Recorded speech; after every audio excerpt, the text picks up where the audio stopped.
2 games of Group B, 2 of Group C, and 1 for Group D.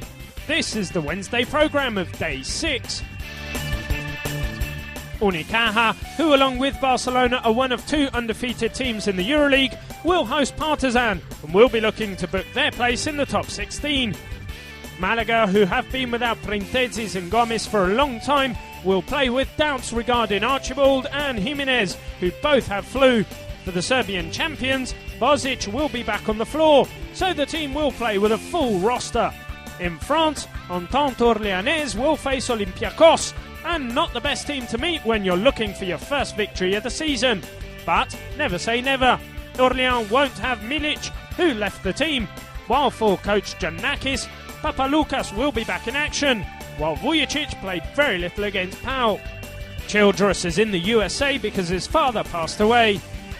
In the first leg, Unicaja won at Belgrade 72-64. Olympiacos defeated Orléans 94-72.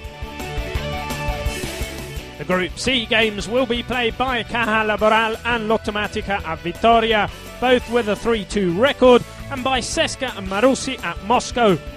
Laboral, without Huertas and Oleson, and still Herman for a long time, need a victory at all costs after 2 losses in a row, with Cesca last week and with Manresa in the ACB last Sunday. A similar situation for the Romans, who may be without Datome and Gigli, who have collected 3 defeats in a row between Euroleague and their domestic league. The result at Rome in the opening game was 77-65 for Lottomatica. Cesca, still without Smodis, will have Varancevic back on the floor, while Sokolov is expected to be out. For Marussi, Kendall and Arik Babu will be sidelined, while Batis is back in action, just like Diamantopoulos. In mid-October, Cariapa won 66-65 with a triple at the buzzer. And finally in Madrid, we'll see another game between the 2 most important Italian coaches, Messina and Scariolo. It will be the return match after the exciting opening game at Khimki, won by the Russians 84-81 in overtime.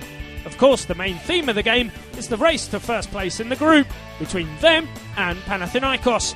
It will also be the return in Madrid for Raul Lopez, who has recovered after missing the last game. Both teams will have all their players available, so it should be a super show at the Palacio Vistalegre.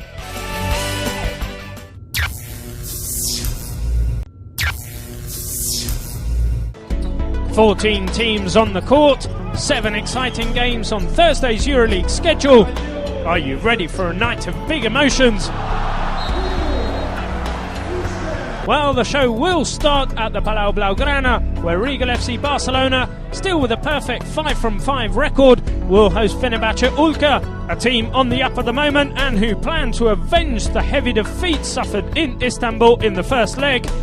On that occasion, the absolute protagonist for Pascual's side was Pete Michael, who was honoured this week with the November MVP award. Now the American small forward will try to lead Barca to another success, which would guarantee them qualification to the top 16 if, at the same time, Montepaschi Siena beat Sibona at the Palamensana. In the first leg, Razovic's side were thrashed with a terrifying 45 in front of their fans, so the forecast is clearly in favour of Pjanigiani's side, also this time round. But as we know, in sport nothing is certain. The schedule is completed with the challenge at the Astroval between Asvel, coming off the first and very exciting win of the season over Sibona, and Zalgiris, who had claimed their only success against the French team in Game 1.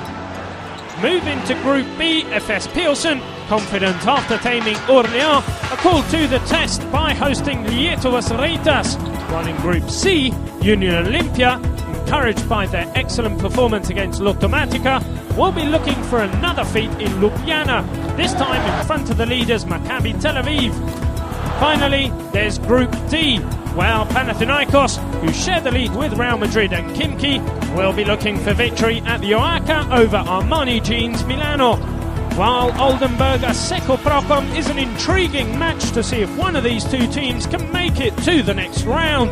Watch out for the basket difference. In the first leg, the German team won with +6 in Gdynia.